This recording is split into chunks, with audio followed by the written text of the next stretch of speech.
আসসালামু আলাইকুম এভরিওয়ান। কালকে রাতে হচ্ছে 10টার সময় ঢাকা থেকে বাসায় আসছি। আর রাতে এসেই শুরু করেছি কাজ।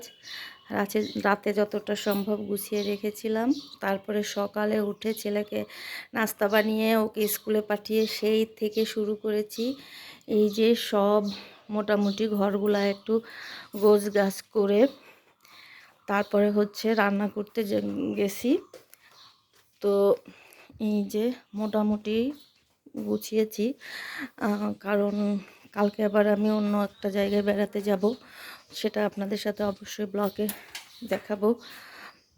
তো এই জন্য মোটামুটি যতটুকু পেরেছি গুছিয়ে নিয়েছি। এই যে ছেলের রুম গুছিয়ে গেছিয়ে তারপরে হচ্ছে রান্না করতে যাব।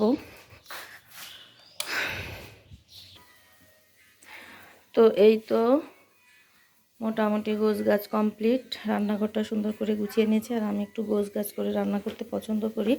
এই যে হচ্ছে মশলার সবটা এক জায়গায় নিয়েছি। রান্না করব হচ্ছে মাছ, এই মাছ দিয়ে ডাঁটা, আর হচ্ছে নতুন তরকারি সজনা। তো এই তো আসলে একটা মেয়ের ব্যবসা সামলিয়ে সংসার সামলিয়ে সব কিছু করা যে কতটা কষ্ট আর পরিশ্রম, সেটা আসলে যে মেয়েটা করে সেই মেয়েটাই জানে। সবচেয়ে বড় কথা হচ্ছে এই প্রোডাক্ট কিনতে যাওয়ার যে কষ্ট, সেই কষ্টটা যদি